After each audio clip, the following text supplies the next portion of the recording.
मैं बचपन से भूत प्रेत और आत्मा इन सब चीजों पर कभी विश्वास नहीं करता था, लेकिन वो कहते हैं न कि जब अपनी पर आती है तो ना यकीन करने वाली चीजों पर भी यकीन करना पड़ता है। ही कुछ मेरे साथ हुआ और आज मैं चाहता हूँ कि उस घटने को आपके साथ शेयर करूँ।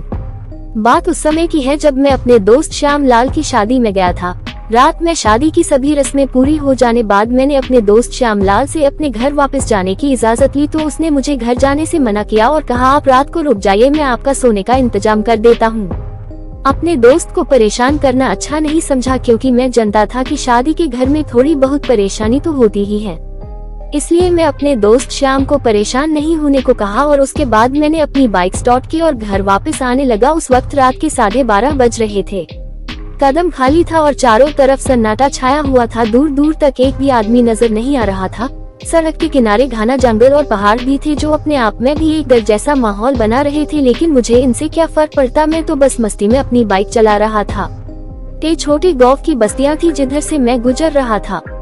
अचानक मेरी नजर रास्ते के किनारे एक छोटे से बस स्टैंड पर पड़ी, जहां एक औरत शायद अपने घर जाने के लिए बस का इंतजार कर रही थी।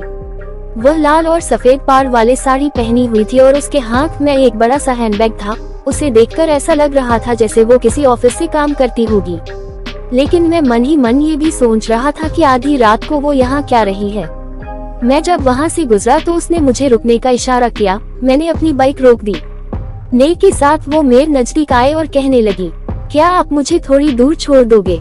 ऐसा कहकर उसने मुझसे लिफ्ट मांगी। इस पर पहले तो मैं मना कर दिया, लेकिन बाद में मैंने सोचा एक अकेली औरत इतनी रात को अकेले बीएस का इंतजार कर रही है और दूर दूर तक किसी बस, ऑटो या किसी दूसरी सवारी गाड़ी आने की संभावना भी नहीं है। तो मैंने अपने मन में सोचा कि मुझे एक औरत की मदद करनी चाहिए।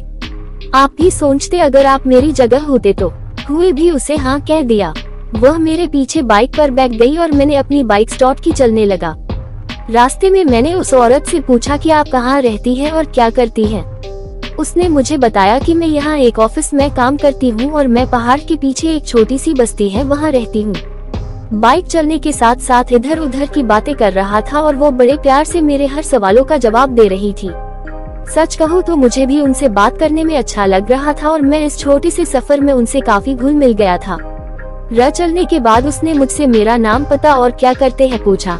मैं उसको बताने लगा कि मेरा नाम हारिस हसन है और मैं एक टीचर हूँ, और सब बात बताते हुए मैं अपनी धुन में बाइक को तेज गति से दौड़ा रहा था। रास्ते में पहाड़ के पास अचानक मैं देखता हूँ कि जिस औरत से मैं बात कर रहा हूँ वो मेरे बात का कोई जवाब नहीं दे रही है। फिर मैं जब पीछे मुड़कर उस औरत की तरफ देखा तो देखता हूँ कि वो औरत वहाँ है ही नहीं, गायब हो गई। डर गया था, मेरे हाथ पैर फूल गए थे। मुझे काटो तो खून नहीं हार था। मैंने अपनी बाइक की रफ्तार तेज कर दी और तेजी से मैं अपने घर आया। अब एक ही बात चल रही थी कि वो औरत कौन थी। क्या वो मेरी बाइक से गिर गई या फिर वो मेरे बाइक से उतरकर चली गई थी? कैसे सकता है, बाइक की गति तेज थी इसलिए उतरने का तो कोई चांस ही पैदा नहीं होता। ठीक है, अगर वो मेरे बाइक से गिरी होती तो चिल्लाती जरूर। नो के बाद मैं अपने उस दोस्त श्याम लाल के घर दोबारा गया और उसे अपनी पूरी कहानी बताई। उस गांव के आसपास लोगों ने जो बात बताई वो एकदम अपने आप से चौंका देने वाली थी। एक बुजुर्ग आदमी ने बताया कि आज से 20 साल पहले एक औरत इस गांव के सदर अस्पताल में नर्स का काम करती थी। एक दिन रात के समय वो अपने घर जा रही थी, तब रास्ते में उसका एक्सीडेंट हो गया और वो मर गई थी।